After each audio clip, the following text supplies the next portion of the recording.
សូមលំអរកាយគោរពជំរាបសួរតារាពុកម៉ែបងប្អូនជនរួមជាតិទាំងអស់ដោយសេចក្តីគោរពអញ្ចឹងនៅក្នុងវីដេអូមួយនេះខ្ញុំនឹងដាក់នៅមុនគាថាមួយដែលជាប្រភេទនៃគាថាគង់អាវុធឬក៏និយាយឲ្យងាយយល់ទៅគឺជាប្រភេទនៃគាថាអាព័ទ្ធខាងសឹកសង្គ្រាមហ្នឹងឯងអញ្ចឹងតកតងជាមួយនឹងគាថាប្រភេទនេះខ្ញុំមិនចាំបាច់និយាយច្រើនក៏បងប្អូនដឹងដែរថាគាថាហ្នឹងគឺយើងប្រើដើម្បីអីនៅក្នុងវីដេអូមួយនេះខ្ញុំនឹងលើកនៅគាថាមួយនៅក្នុងចំណោមមេជាច្រើនដោយសារតែខ្ញុំឃើញមេហ្នឹងគឺវារៀងល្អហើយវារៀងខ្លីអញ្ចឹងទៅគាថានេះគឺមានឈ្មោះថាមហាឧទ្ធហ្នឹងឯងអញ្ចឹងនៅពេលដែលបងប្អូនបានលើនៅឈ្មោះគាថាមួយនេះបងប្អូនប្រកាសជាដឹងថាគាថាមួយហ្នឹងគឺយើងប្រើដើម្បីអីហ្នឹងឯងគាថានេះគឺយើងប្រើដើម្បីនឹងការពារនៅកាំភ្លើងហ្នឹងឯង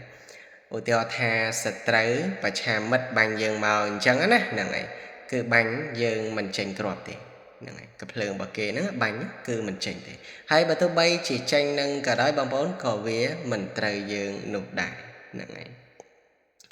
តែសម្រាប់មុនគេថាប្រភេទនេះអីណាបងប្អូនខ្ញុំមិនលើកទឹកចិត្តឲ្យបងប្អូនរៀនដោយមិនមានគ្រូទេដែលឡើយទៅមិនសម្រាប់តែគេថានេះទេទោះបីជាគេថាផ្សេងទៀតក៏ដោយបើយល់ល្អបងប្អូនចង់សិក្សារៀនសូត្រទាក់ទងជាមួយនឹងមន្តវិជ្ជាការបងប្អូនគួរតែស្វែងរកគ្រូដើម្បីដឹកនាំសិក្សារៀនសូត្រឲ្យបានច្បាស់លាស់ឲ្យបានពិតប្រាកដហ្នឹងហើយអាហ្នឹងទៅថាយើងចំណាយពេលទៅវាមិនអត់ប្រយោជន៍អញ្ចឹងទៅណាបងប្អូនហើយតកតងជាមួយនឹងអាគមគាថានេះបងប្អូនជឿខ្លះទៅក៏វាមិនមានការខាត់បងអីមកកាន់បងប្អូនដែរដោយពាក្យខ្មែរយើងមួយលោកថាគុំសមយោអញ្ចឹងណាបងប្អូនហ្នឹងហើយឧទាហរណ៍ថាយើងនៅលើសមរភូមិអញ្ចឹងទៅបងប្អូនអញ្ចឹងយើងភាគច្រើនបើសិនជាយើងអត់ចេះនៅគាថាមិនថាតែនៅលើសមរភូមិឬក៏យើងនៅកន្លែងណាជាពិសេសគឺនៅពេលដែលយើងជួបគេហៅថាគ្រោះអាសន្នឬក៏អាសន្នអន់ក្រណានីមួយអញ្ចឹងណាដែលវាធ្វើឲ្យប៉ះពាល់ទៅដល់អាយុជីវិតរបស់យើងអញ្ចឹងទៅហ្នឹងហើយភាគច្រើនបើសិនជាយើងអត់ចេះគាថាយើងតែងតែលើកដៃហ្នឹងហើយបណ្ណំបួងសួងបែបន់ទៅដល់ជីដូនជីតាខ្មោចតាខ្មោចយាយគ្រប់សង្សារវត្តទាំង7សន្តានអីអញ្ចឹងណាដើម្បីឲ្យជួយថែរក្សាខំក្រងការពារនៅគេហៅថាគ្រោះមហន្តរាយដែលរៀបនឹងកើតឡើងចំពោះយើងនឹងអញ្ចឹងទៅភាគច្រើនគេបែបហ្នឹងណាបងប្អូនតែបើសិនជាយើងចេះនៅមន្តវិជ្ជាការអាហ្នឹងនៅពេលដែលយើងជួបនៅគេហៅថាគ្រោះអាសន្នអន់ក្រណានីមួយកើតឡើងអញ្ចឹងទៅគឺយើងអាចប្រើតទៅជាមួយនឹងគាថានឹងបានហ្នឹងហើយអាគមគឺយើងប្រើនៅក្នុងពេលដែលចាំបាច់គឺពូកែបងប្អូនតែបើសិនជាលក្ខណៈថាយើងរៀនហើយយើងយកទៅសាកឬក៏យកទៅសូត្រដោយគ្រាន់តែចង់ដឹងអំពីអនុភាពនៃគាថាហ្នឹងគឺវាមិនពូកែទេបងប្អូនសូត្រយ៉ាងម៉េចក៏មិនពូកែដែរហ្នឹងហើយអញ្ចឹងនៅពេលដែលតល់ខ្លាំងចាំបាច់ខ្លាំងដែលថាអត់ប្រើមិនបានណាអាហ្នឹងគឺពុកម៉ែបងប្អូនទាំងអស់គ្នាប្រើទៅហ្នឹងហើយយើងចេះយើងសូត្រទៅវាមិនមានបញ្ហាអីមកកាន់បងប្អូនទេព្រោះថាមុនប្រភេទនេះវាមិនមែនប្រភេទមុនផ្សាំងផ្សាឬក៏ធ្វើឲ្យបៀតបៀនគេគឺអត់ទេបងប្អូនគឺយើងប្រើដើម្បីការពារខ្លួនយើងអីអញ្ចឹងទៅហ្នឹងហើយតែបើយល់ល្អបងប្អូនគួរតែចាប់ផ្ដើមដោយការមានគ្រូបើសិនជាយើងរៀនដោយមិនមានគ្រូណាបងប្អូនវាប្រៀបបីដូចជាយើងធ្វើដំណើរនៅក្នុងព្រៃផ្សងព្រេងរកវត្ថុអាថ៌កំបាំងមួយដែលមិនប្រកាសថាវាមានឬក៏អត់ទេហ្នឹងហើយអញ្ចឹងនៅពេលដែលយើងរៀនដែលមានគ្រូទៅទីមួយគឺយើងមិនចំណាយពេលអត់ប្រយោជន៍ហ្នឹងហើយហេតុអីបានជាខ្ញុំនិយាយបែបហ្នឹងបើសិនជាយើងរៀនដោយមិនមានគ្រូទោះបីជាយើងរៀនទៅចេះនៅមុនគាថាហ្នឹងច្បាស់លាស់យ៉ាងណាក៏ដោយចេះច្រើនយ៉ាងណាក៏ដោយក៏មិនប្រកាសថាយើងយកទៅប្រើមុនវិជ្ជាទាំងអស់ហ្នឹងទទួលបានផលមាននៅប្រសិទ្ធភាពនោះដែរហ្នឹងហើយខ្ញុំអត់បង្ខំឲ្យបងប្អូនជឿតែបងប្អូនអាចសង្កេតមើលដោយខ្លួនឯងបានពេលខ្លះមិនទទួលបានផលហើយណារៀនច្រើនខ្លាំងពេកអញ្ចឹងទៅនាំឲ្យមានបញ្ហាដល់ខ្លួនឯងទៀតហ្នឹងហើយ មួយវិញទៀតគេថាក៏មានធំមានតូចរបស់គេដែរគេមានថ្នាក់គេអីចឹងទៅណាហ្នឹងហើយអញ្ចឹងធម្មតានៃការរៀនគឺយើងរៀនពីតូចទៅធំយើងមិនមែនរៀនពីធំមកតូចទេបងប្អូនអញ្ចឹងយើងធ្វើអ្វីក៏ដោយគឺយើងត្រូវឲ្យមានគ្រឹះយើងសាងគ្រឹះឲ្យរឹងមាំជាមុនសិនហ្នឹងហើយដូចជាផ្ទះអញ្ចឹងបងប្អូនធម្មតានៅពេលដែលគេធ្វើផ្ទះធ្វើអីអញ្ចឹងទៅគេតែងតែមានបុកគ្រឹះបុកអីអញ្ចឹងទៅហ្នឹងហើយដើម្បីឲ្យផ្ទះនឹងឯងវាកាន់តែរឹងមាំហើយបើសិនជាផ្ទះណាដែលអត់មានបុកគ្រឹះអត់មានធ្វើគ្រឹះអីអញ្ចឹងទៅផ្ទះហ្នឹងគឺវាមិនសូវជារឹងមាំប្រហែលទេបងប្អូនសម្រាប់មុនវិជាការវិញក៏ដូចគ្នាដែរសាំងគ្រឹះហ្នឹងគឺយើងរៀននៅមុនគាថាតូចគាថាខ្លះយើងគិតថាវាអត់មានប្រយោជន៍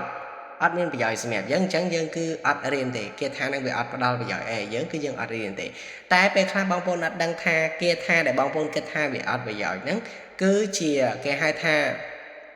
គឺជាក្បាលនៃការផ្ដើមឲ្យពុកម៉ែបងប្អូនទាំងអស់គ្នាឈ្មោះទៅរៀននៅមុនគាថាផ្សេងទៀតហ្នឹងហើយអញ្ចឹងយើងអត់អាចselectបានទៅតាមចិត្តយើងណាបងប្អូនមិនមែនយើងចង់រៀនគាថានេះរៀនគាថានេះទៅតាមចិត្តយើងចង់បានគឺអត់ទេអាហ្នឹងបើយើងរៀនអត់គ្រូយើងរៀនគាថាណាក៏បានដែរយើងចង់រៀនប្រមាណក៏បានដែរហ្នឹងហើយតែបើយើងមានគ្រូទៅយើងធ្វើអ្វីក៏ដោយគឺយើងត្រូវឲ្យមានគ្រឹះហ្នឹងហើយហើយនៅពេលដែលយើងមានគ្រូទៅយើងព្យាយាមគ្រូបដិបត្តិឲ្យបានល្អកាន់នៅដំណំដែលលោកបានដាក់ឲ្យនឹងឲ្យបានល្អអញ្ចឹងទៅវាអត់មានបញ្ហាអីទេបងប្អូនព្យាយាមយូរទៅវាគង់តែសម្រេចផលគាត់តែថាយូរហើយនឹងឆាប់អញ្ចឹងវាត្រូវការនៅពេលវេលាហ្នឹងហើយអញ្ចឹងអាគង់គេថាមិនមែនបងប្អូនរៀនថ្ងៃហ្នឹងចេះថ្ងៃហ្នឹងស្អែកបងប្អូនយកទៅប្រើទទួលបានផលគឺអត់ទេហើយក៏មិនមែនបងប្អូនរៀនថ្ងៃហ្នឹងមួយអាទិត្យក្រោយបងប្អូនយកទៅប្រើទទួលបានផលក៏អត់ដែរតតែបងប្អូននឹងព្យាយាមតស៊ូអំណត់អត់ធ្មត់ខ្លាំងណាហ្នឹងហើយព្យាយាមតស៊ូអំណត់អត់ធ្មត់ឧស្សាហ៍ចម្រើនភាវនាឧស្សាហ៍ធ្វើសមាធិអីអញ្ចឹងទៅហ្នឹងហើយអាហ្នឹងទៅបងប្អូនរៀននៅមុនវិជ្ជាទៅគឺទទួលបានផលហ្នឹងហើយមូលហេតុទាំងអស់ហ្នឹងដែលខ្ញុំចង់ឲ្យបងប្អូនរៀនដែលមានគ្រូអញ្ចឹងគេថាវាមិនងាយដល់អ្វីដែលយើងគិតទេណាបងប្អូនមិនយើងគិតថាឲ្យតែរៀនចេះទៅយកទៅប្រើទៅគឺដឹងទៅទទួលបានផលគឺអត់ទេបងប្អូនគិតអញ្ចឹងគឺខអាហ្នឹងគិតអញ្ចឹងលក្ខណៈថាដូចខ្ញុំកាលពីមុនអញ្ចឹងតែធៀបពិតគឺវាអត់អញ្ចឹងទេណាបងប្អូនហ្នឹងហើយអញ្ចឹងអ្វីដែលខ្ញុំលើកឡើងនេះគ្រាន់តែជាការសង្ខេបខ្លីៗតែប៉ុណ្ណោះហើយគ្រាន់តែជាមួយផ្នែកតូចទេដែលចង់ឲ្យពុកម៉ែបងប្អូនទាំងអស់គ្នាបានដឹងហ្នឹងឯងសង្ឃឹមថាបងប្អូននឹងយល់ហើយកុំឲ្យខានពេលវិញឆ្ងាយខ្ញុំនឹងធ្វើការសូត្រនៅគាថានេះដើម្បីនឹងជម្រាបចែកជូនទៅកាន់ពុកម៉ែបងប្អូនទាំងអស់គ្នាស្ដាប់តែម្ដងហ្នឹងហើយសម្រាប់គាថានេះគឺយើងសូត្រថាពុទ្ធាំងឧទ្ធាំងអថោធម្មំឧទ្ធាំងអថោសង្ឃំឧទ្ធាំងអថោគាថានេះគឺវាអត់មានអីដែលថាពិបាកនៅក្នុងការសិក្សារៀនសូត្រនោះទេបងប្អូនដោយដែលខ្ញុំបានជម្រាបបងប្អូនពីខាងដើមនៃក្បាលវីដេអូអញ្ចឹងដោយសារតែវាខ្លីហើយខុសគ្នាតែកន្លែងពុទ្ធធម្មសង្ឃនឹងឯងខុសតែ3ហ្នឹងហើយខ្ញុំជឿថាបងប្អូន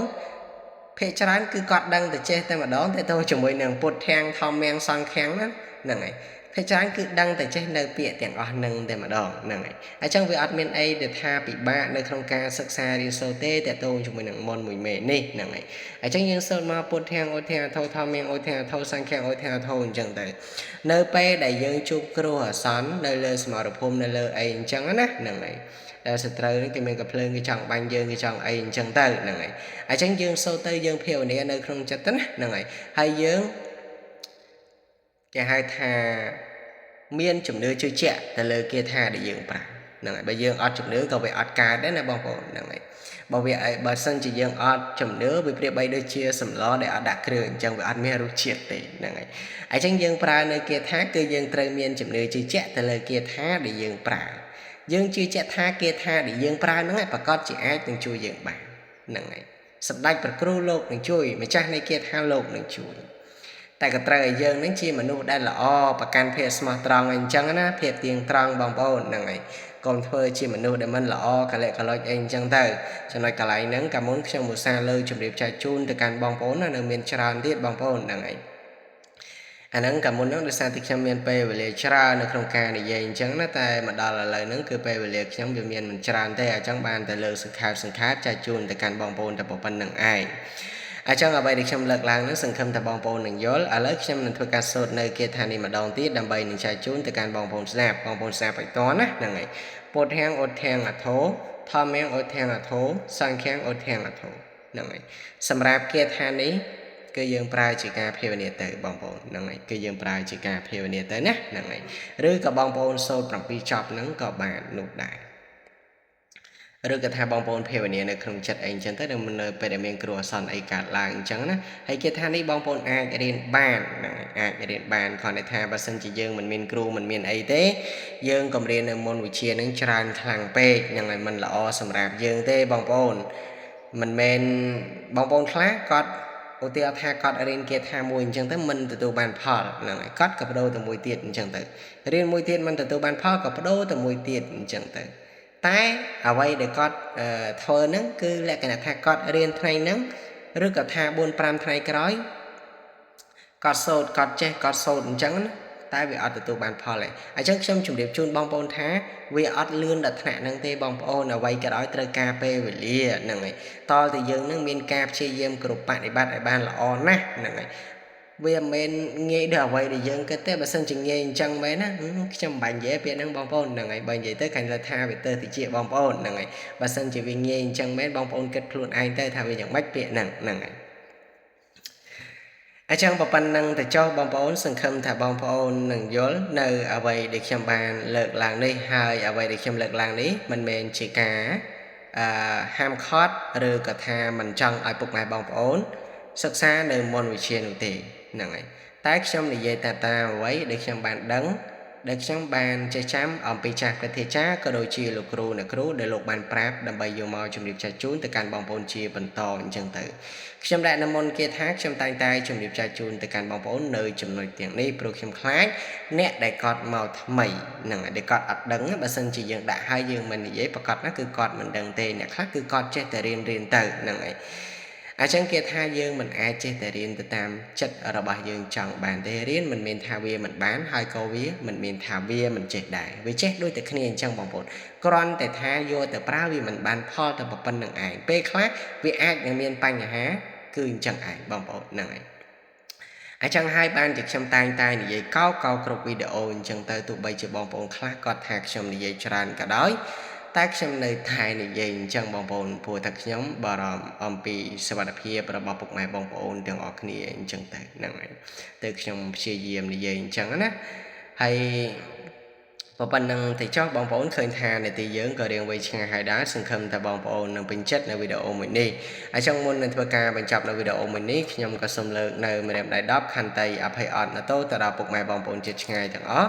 ដែលកំពុងតែមើលនៅវីដេអូមួយនេះក្រែងលោតែមានកន្លែងណាដែលខ្ញុំនិយាយទៅមានការលើលូខុសឆ្គងរំលងបែបបត់ជាដើមនោះ